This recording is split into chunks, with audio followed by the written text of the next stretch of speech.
All right, everybody, if you all could take your seats, we'll go ahead and get started this morning.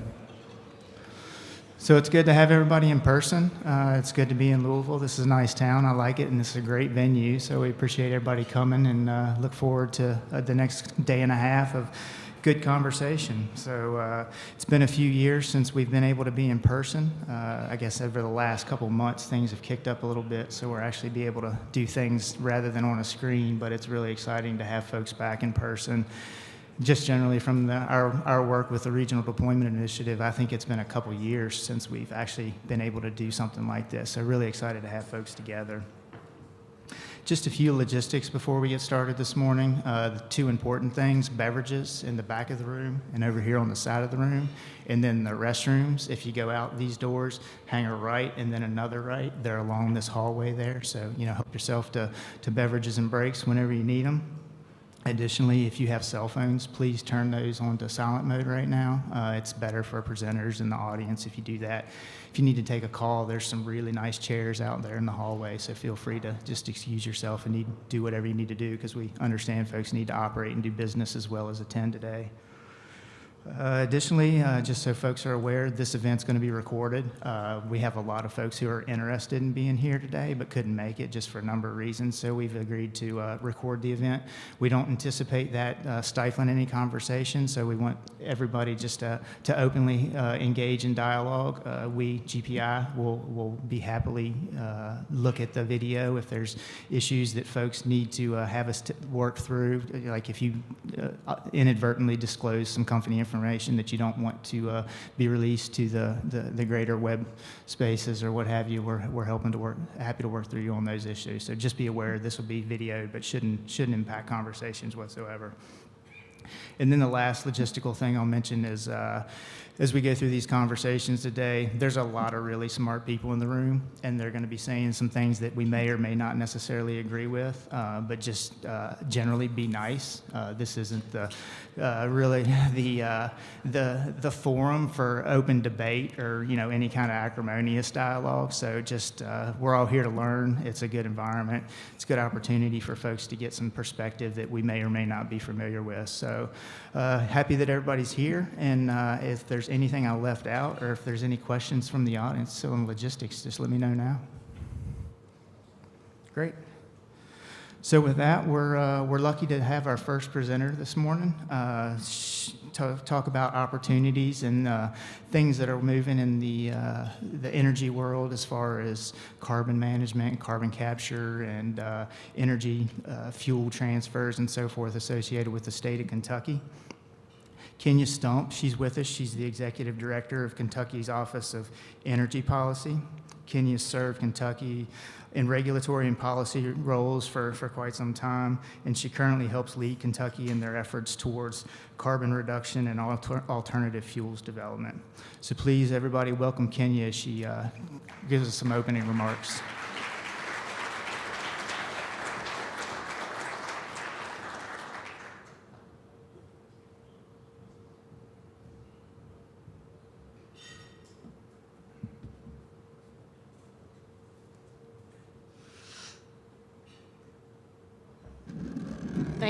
Thank you, Matt, for that introduction. Ooh, that was loud. They don't set these up for 5-foot short women. Thank you. I am so glad to be here today. Welcome to Kentucky and to Louisville. And you'll notice I said Louisville. You'll see before you leave here, you're going to hear Louisville, Louisville, Louisville. Or just the Ville. So pick which one and just stick with it. And when you say it with confidence. Governor Beshear and Lieutenant Governor Coleman send their regrets that they couldn't be here and welcome you today. They understand that these next 2 days will be important conversations. And they welcome you, and we hope you enjoy your time here, especially at the Brown. What a great venue. I have to say it's one of my favorite places in Louisville. I always love to come here to the Brown. But first, before we get into carbon, I've got an assignment for everyone. First on your list is bourbon. So even if you're not a bourbon drinker, you need to experience a bourbon tour and know how to talk about it, know what it is, and know why it's so important to us. Second are horses. So Kentucky Derby, Churchill Downs, and make sure you kind of maybe make some time to go over there. But while you're in Louisville, we have the Muhammad Ali Center. Go by a Louisville Slugger. I know my family really enjoyed the Louisville Slugger Museum and tour. But then while you're here at the Brown, have a hot brown and a slice of Derby pie. And I guarantee, no matter what we talk about in the next 2 days, you're going to go home happy. And then finally, try an L81. That's one of our local homemade, I guess, depends on where you are, pop or soda. But try one of those, and it does mix well with bourbon, by the way. And lastly, someone's going to ask you to pick between red or blue. Just make sure you have a really good story before you answer that question. So, carbon. I'm here because I represent the State Energy Office, and I think before I give my remarks, it's important for everyone to kind of look at what our mission is at the State Energy Office. We support the utilization of all of Kentucky's resources, so we have staff that work in solar, geothermal, energy efficiency, biomass, coal, natural gas, petroleum fuels, and we work across all those fuels. But we work across all those fuels for the betterment of the Commonwealth while protecting and improving the environment. And I think that's good context for the next few days of what we're going to talk about here, is protecting and improving the environment while we make a better life for those around us moving forward. I do want to recognize my colleague, Carrie Johnson, if Carrie will wave. Carrie's here today from our Energy and Environment Cabinet Department for Environmental Protection.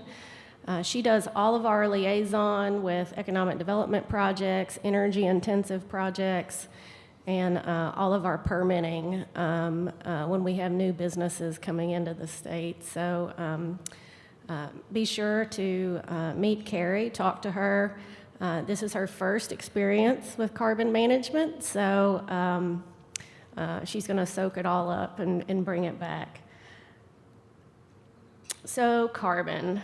What better place to talk about carbon management than here in Kentucky?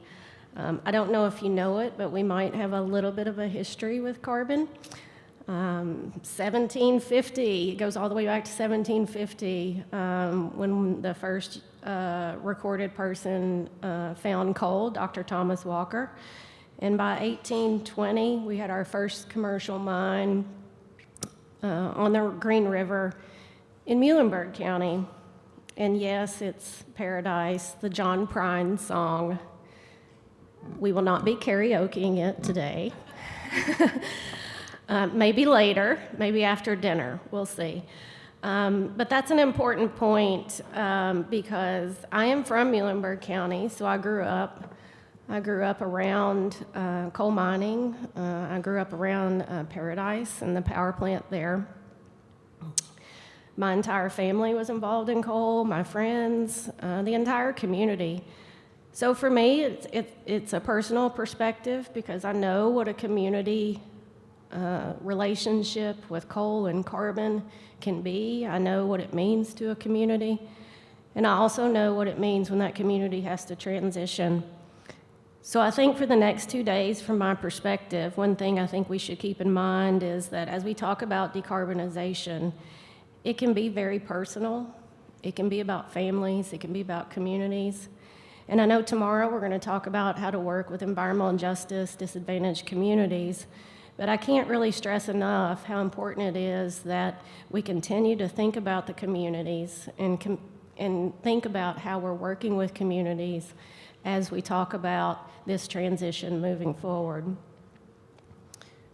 But I'm not just here to talk about our long history with coal. Within 600 miles of Kentucky, we have access to 65% of the U.S. population. Our low-cost, reliable power, along with this kind of sweet spot where we are here, we're an automotive manufacturing hub, a leader in aluminum and steel production, chemical, aviation, aerospace, and not to mention freight and logistics with Amazon's Northern Kentucky hub and UPS here in Louisville. And most recently, we acquired 2 large economic development projects, the Ford SK Blue Oval battery manufacturing and the Envision battery manufacturing projects that will bring billions of investment to Kentucky and thousands of jobs. It's really a historical achievement for our state. But it's this relationship that we've had with carbon for so long that really makes us realize we have a lot more work to do. And it's not really about abandoning those assets that we have, but these next 2 days, it's about how do we work in a better way with those assets that we have in our states and in those communities. Today, our electricity net generation is about 70% coal, 20% natural gas. We've actually reduced our GHG emissions 18% since 2001 across all our inventoried sectors. I'd be remiss if I'm not talking about natural gas to mention my good friend, Dr. Talina Matthews. Many of you may remember Dr. Matthews. Dr. Matthews once said to me, "Kenya, it just all depends on the price of natural gas." And I think today we are seeing that play out in real time, both with what's happening with our electricity generation portfolios, with what we're seeing globally, but then also how that's playing into our conversations about reliability and resilience across the nation. But we're also home to a major petroleum refinery near Ashland, Marathon, and we have 43,000 miles approximately of natural gas and petroleum pipelines running through Kentucky. So for us, it's how we manage carbon across all of our sectors, and that's going to determine what our economic development landscape looks like moving forward, and how do we harness the existing infrastructure that we have. So we sit here today in Kentucky, literally at the crossroads, I feel, of this energy transition. And for me, I come to it as how are we going to maintain this competitive advantage? It's not really a question of reducing the number of tools we have in our toolbox, but I think it's really an opportunity of how do we add more tools to the toolbox? How do we keep the tools that we have in the toolbox and use them in new and different ways?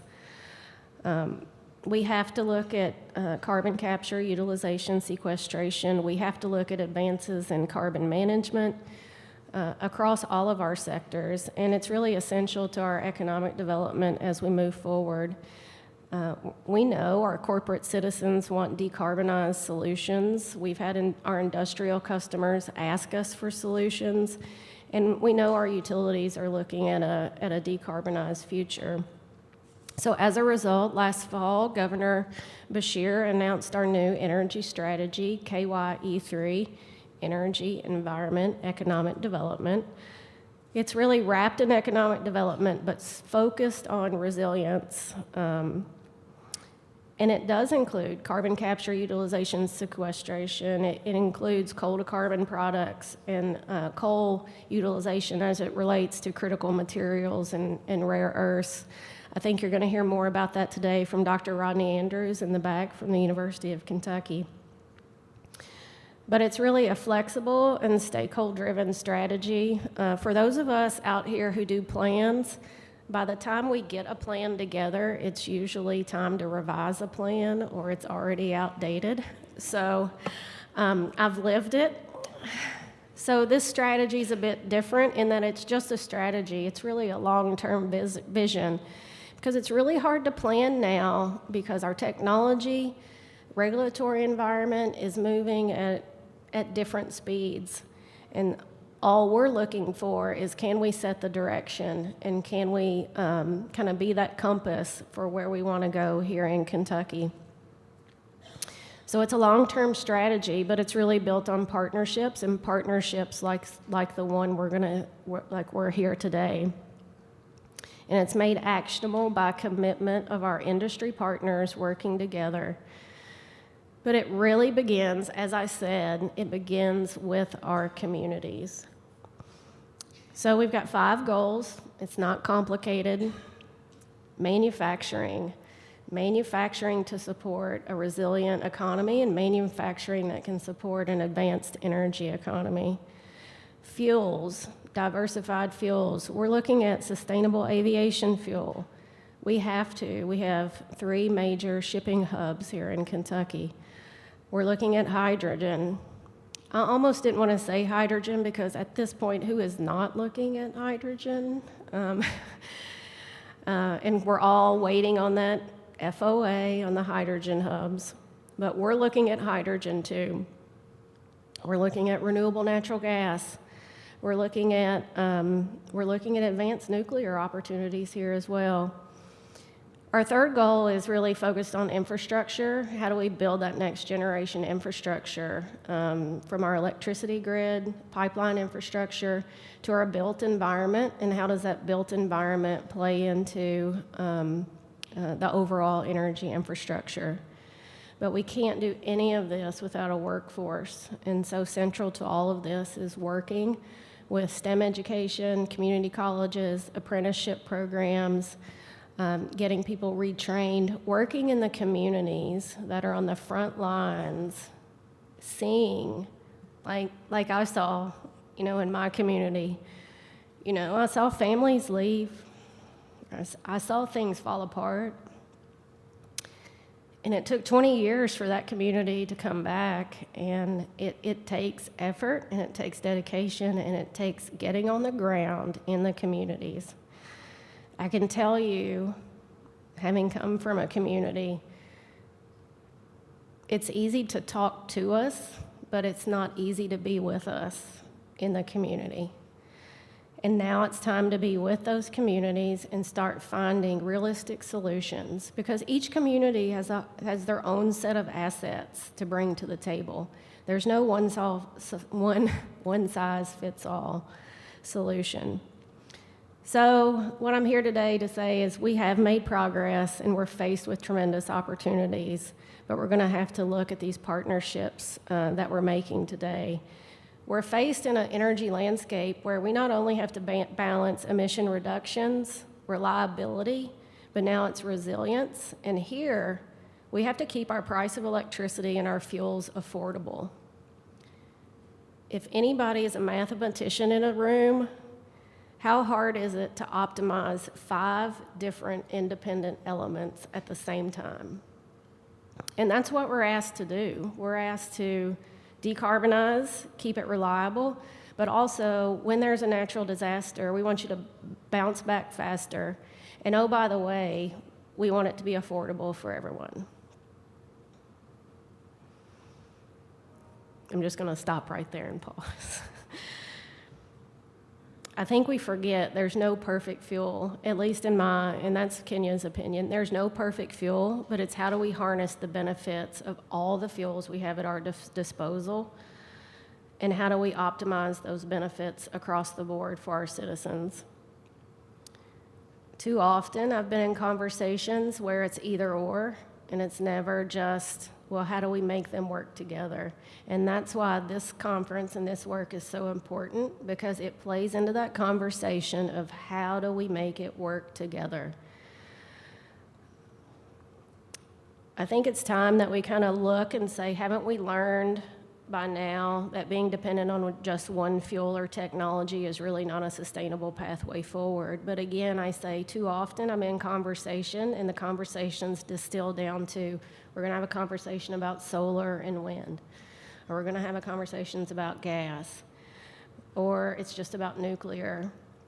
I think it's time that we really start to have more holistic conversations about how it all works together. I think the conversations today, carbon management and what we're going to talk about, are really essential for giving us that breathing space. That's the way I like to phrase it, that breathing room and that space so that we can transition and keep our communities moving forward. I need to see where I'm at on time. I think I've got some time left, and I'll reserve that for some questions. But again, I just want to welcome you to Kentucky. I hope you'll find it enjoyable. There's plenty here in Louisville to keep you occupied. Remember your assignment. So I know we're going to get heavy with carbon, but bourbon, horses, and basketball, okay?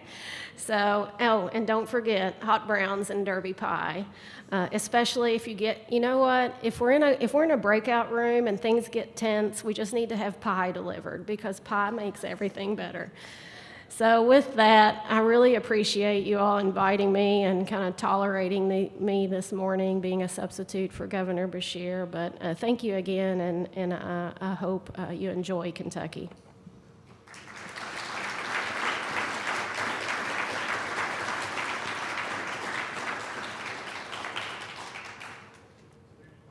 I can take questions.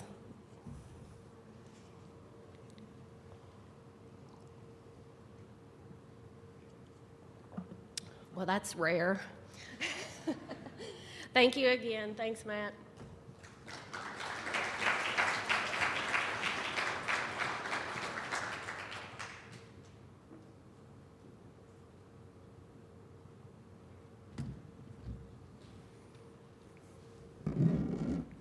Thanks, Kenya. That's a pretty good highlight as to why we decided to come here. There's a lot going on and a lot of opportunities and a lot of challenges. So something to focus on as we move forward through the next couple days.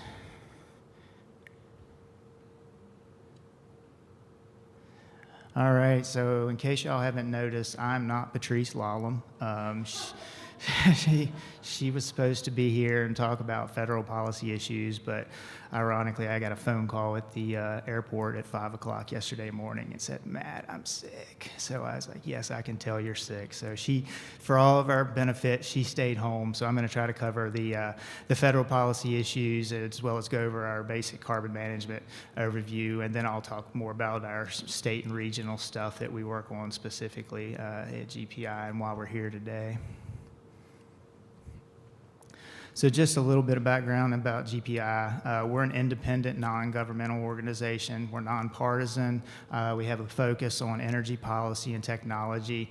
We don't have a particular bent for any particular industry or technology. Our goal is to ensure that things are done to move us through this transition. At GPI, our carbon management group, we have three primary objectives. The first is to elevate carbon capture as a national priority. The second is to provide comprehensive policy support for carbon management. And then finally, foster economy-wide deployment of carbon capture projects.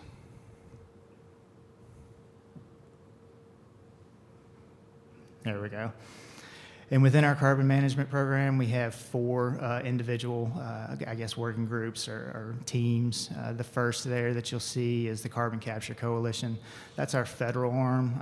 Those employees are housed in D.C., and they focus specifically on the federal policy issues that I'll be talking about first thing this morning. The second group is the State Carbon Capture Work Group and our Regional Carbon Capture Deployment Initiative. This is the work group that we're here today to work on. Emma and I focus primarily on the Regional Carbon Capture Deployment and the State Carbon Capture Work Group. And then finally, our newest program is the Industrial Innovation Initiative. That group is led by Gabrielle and Grace. They have a focus on those tough to achieve industrial emission reductions.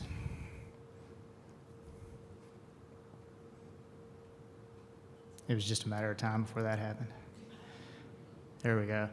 Just a little background, a little additional background on GPI. We're not new to this carbon management space. The organization's been working in this field of carbon management policy for about 20 years, and we'll share these slides when we're done, but you can see that this is just kind of the highlights of what we've worked on and accomplished at GPI over those 20 years. And when I say we, I mean other people primarily, because I've only been at GPI for about a year, so newer employee to the organization.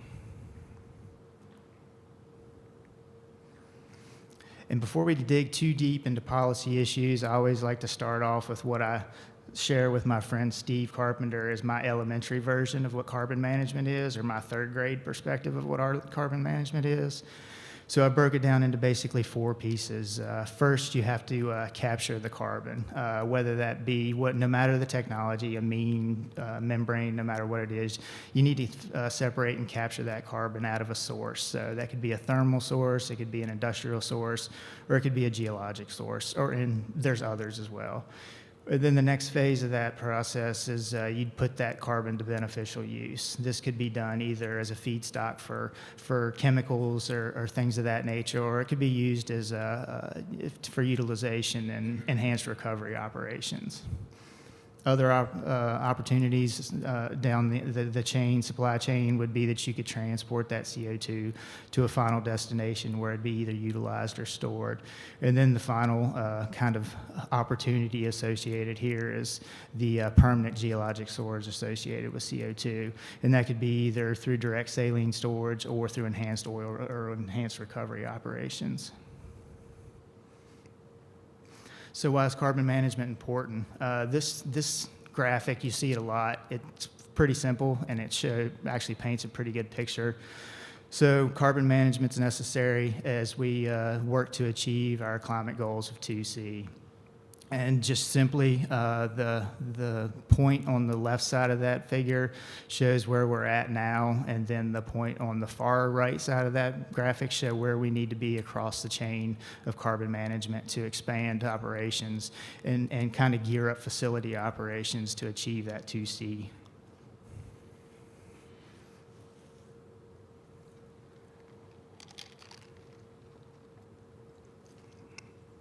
So now I'll dig into a little bit of federal policy. Sorry, my mouth gets dry. A little federal policy. So as you might expect, federal policy is what kind of is the primary driver economically to move these projects forward, the primary incentive, because that's where the big purses are, that's where the big dollars are. So provides opportunities associated with those fiscal grants from Congress. As you might have heard, Congress right now is a tough place to get things done. Really what they can only agree on is that they don't agree on anything. But generally, there's pretty good bipartisan support for incentives associated with carbon management. So it's a unique perspective that they share and provides a pretty good opportunity moving forward. So federal policy really got moving in the space of carbon management with back in 2018 with enactment of the Future Act. And what that did was reform the 45Q tax credit to provide tax credits to folks who would capture and subsequently store CO2 through different scenarios, which I'll get into in my next slide. Subsequent to that passage, the tax credit was then extended by 2 years in 2021, and then it was also actually funded in the 2020 Energy Act. So at that point, the Future Act and the 45Q tax credit was the biggest thing that had ever happened to incentivize carbon capture and carbon management until last year. So last year, we being Congress, actually enacted the Bipartisan Infrastructure Bill, which is now the largest incentive ever enacted by Congress.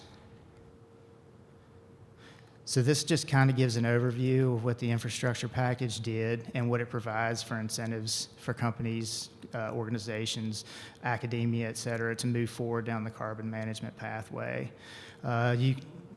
We've heard a lot about this. We'll continue to hear a lot about this, but I think the overlying factor is we have over $12 billion specific for carbon management to utilize within the next 5 years. That's a pretty big pot of money, and that's a pretty short period of time, so it's obvious that we need to go on this. And what we don't highlight on this slide is that there's an additional $8 billion, which many of you, and Kenya mentioned, everybody's interested in hydrogen. That's because there's $8 billion available for at least 4 hydrogen hubs across the country. So folks are really aggressively pursuing that opportunity, and rightly so. The next potential big boost, big lift for carbon management is being discussed currently in budget reconciliation talks. This is important because the 45Q tax credit was enacted in 2018. A lot's changed, obviously, since 2018. We're seeing incredible rates of increased prices, inflation's at a pretty high rate, and we're having real challenges getting like stock, commodities, raw materials to build projects. So through analysis of these issues, it's been determined that there's a reason and a rationale to change the 45Q tax credit. So what the budget really, I can't say that word. The budget reconciliation package would do is a number of things. It would provide an additional 6-year extension to 45Q. We're having trouble deploying projects just for a myriad factors, so it would give an additional 6 years for folks to utilize and implement that tax credit. It also provides for a direct pay at 100% incentive. This is important because a lot of companies looking to build projects associated with carbon management have no tax liability. So to offer them a $35 or an $80 per ton tax credit is useless if they have no tax liability. But what is useful is cash. So this would provide that direct pay rather than a tax credit for storage of carbon. Additionally, the proposed amendments would increase the existing levels of incentive. They would change the value currently of $50 to $85 a ton for geologic storage. We'd go from $35 to $85 a ton for carbon utilization, and then we go from $35 to $60 a ton for operations that store associated with enhanced recovery. Additionally, the tax credits would add a new perspective to help motivate and incentivize direct air capture, and they'd provide some pretty substantial incentive to implement those projects as we describe here. And then finally, what the 45Q package would do was reduce those eligibility thresholds. Those are ambiguous and they really provide no meaning or benefit in the tax code. So those would kind of wipe those to a level where they were no longer of any meaning, to be honest.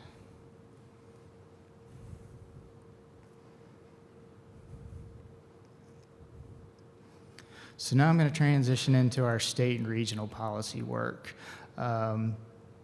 The Great Plains Institute started working on state and regional issues back in 2015. Really, I mean, they've, as we mentioned in that previous slide, been doing it for 20 years, but things really ramped up at the state and regional level in 2015. At that time, Governor Meade, who was my boss, and Governor Bullock worked together to establish a bipartisan state carbon capture work group. And at the time that was established, it was made up of about 16 states, and the goal of the work group was to move forward with policy initiatives that would help promote and incentivize carbon management projects. The work group published 4 policy papers, those that provided full spectrum policy initiatives and recommendations to how we move these projects forward. Those are available at the website there, is highlighted on the slide. And then I believe it was in 2016, we sat down with the governor and started talking about what we could do more. We talked about policy, but we really needed to talk about how we were going to build projects. And I say all the time, I've been talking about this for like 15 years now, but it's time to start turning dirt and building projects. Well, that was the motivation in 2016, and we're still working towards that. But at the time when we developed the regional deployment initiative, there were those 16 states and how many ever stakeholders were associated at the time. But since then, GPI has grown that to over 700 stakeholders in over 24 states who routinely interact and engage in this regional deployment initiative. So we're working to help develop policies and opportunities to move these technologies forward. One of the things that we decided to do when we developed RDI is look at analytics opportunities to build projects using data. So the first thing that was done by the RDI is this analytical report on transportation infrastructure. That report started analysis in 2018 and was completed in 2020, and our goal was to actually look at data and then decide or present what a potential build-out scenario would be in the near term for carbon management technologies. So how did we do that? How do I change the slide? There we go. So obviously you have to start with your source or your emission points. And what this graphic shows is those CO2 or carbon emission sources across the country. And then to kind of present a hierarchy associated with those sources, we attach which ones are associated or available to receive the 45Q tax credit. So that provides the foundation of what the sources that we think have the potential for near-term build-out.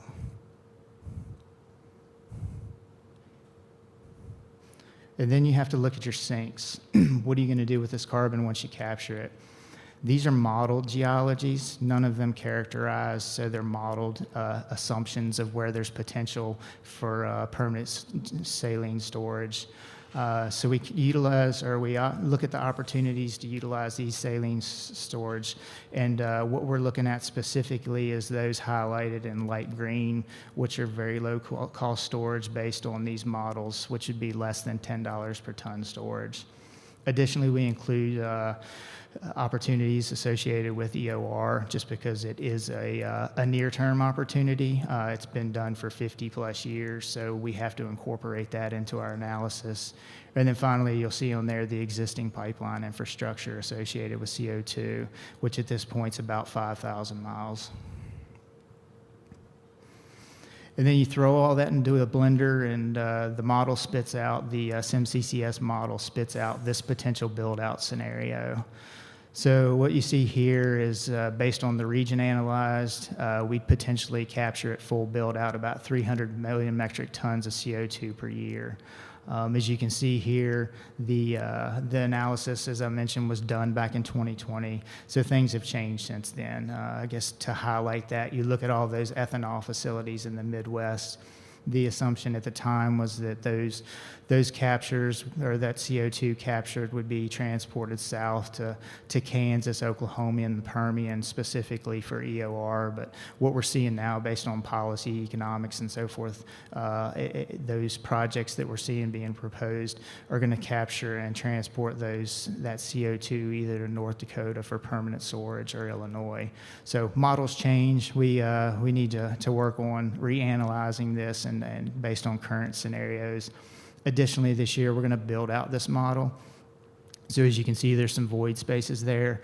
And we intend this year, calendar year 22, to expand that to include Kentucky, Virginia, West Virginia, Pennsylvania, Maryland, Delaware, and New Jersey, just to look at a lot of what could potentially happen in the Mid-Atlantic or the Appalachian region, because honestly, there's a lot of opportunity and a lot of resources there, as Kenya just mentioned.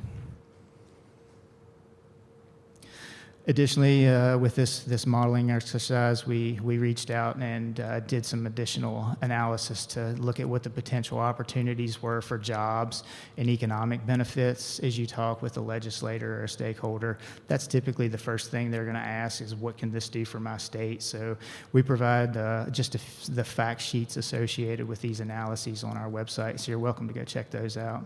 And they're expanding as we expand our analysis. And then our next analytical piece was the Atlas of Carbon and Hydrogen Hubs. Lots of discussion of hubs right now, and rightly so. Hubs provide an opportunity for full-scale build-out at potentially less capital input because you can consolidate that building infrastructure.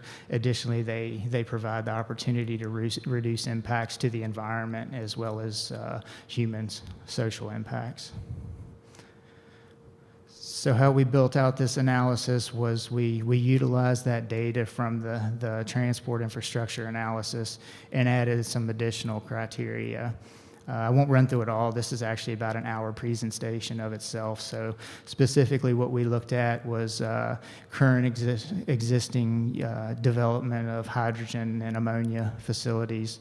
We overlaid all of the multimodal transportation across the country, which would include highways, interstates, railroads, rivers, boats, barge, everything that provides opportunities to transport materials down the supply chain. And through those analysis, we came up with these 13 potential hydrogen hubs. Clearly, you can group those as small or as large as you'd like, but I think based on a lot of the discussions that we've heard over the past couple months to a year, these aren't far off. These are really potential opportunities to move forward. So we will see what the DOE comes up with here in a few weeks or a few months.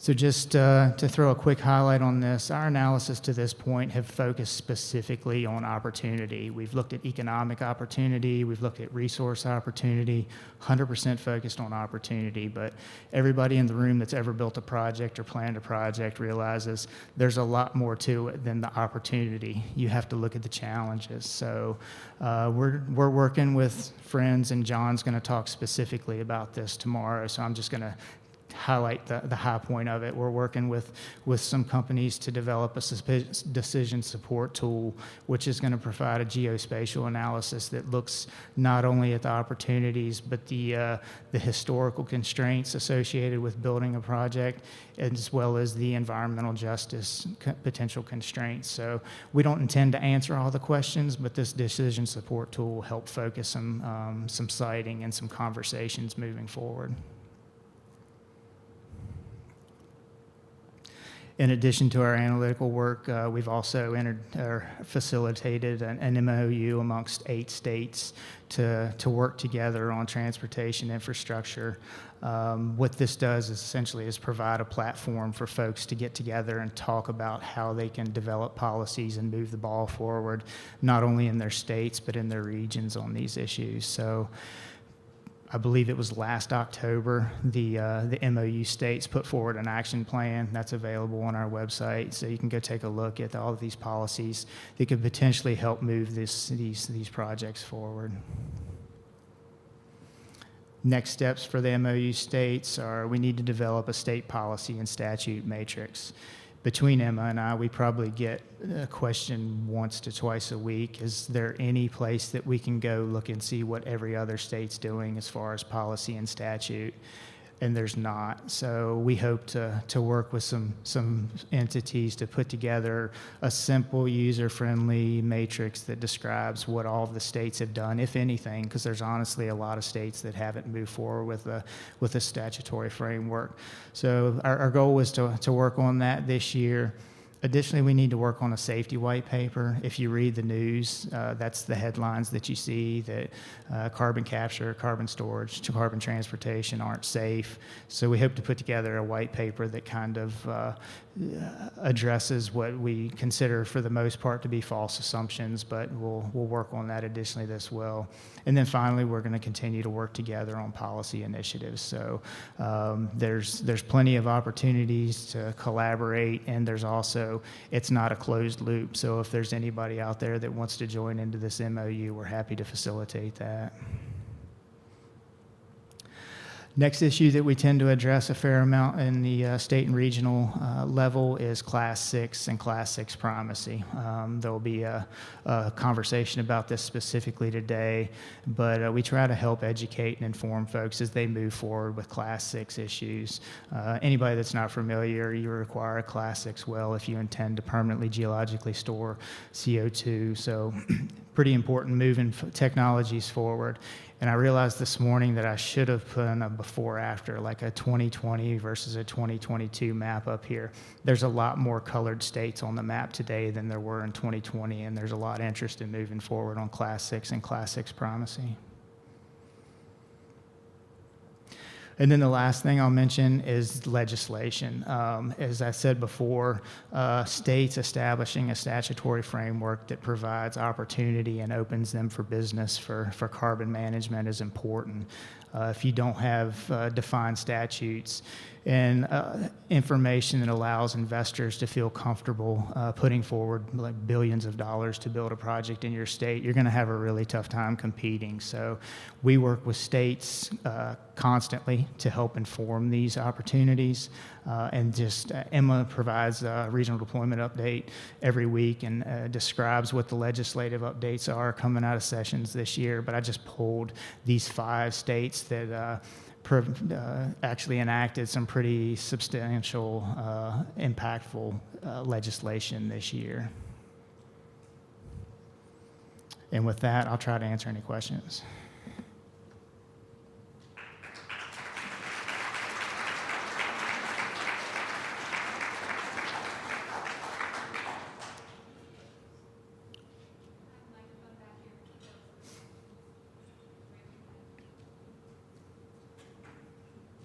Shy group, I like it.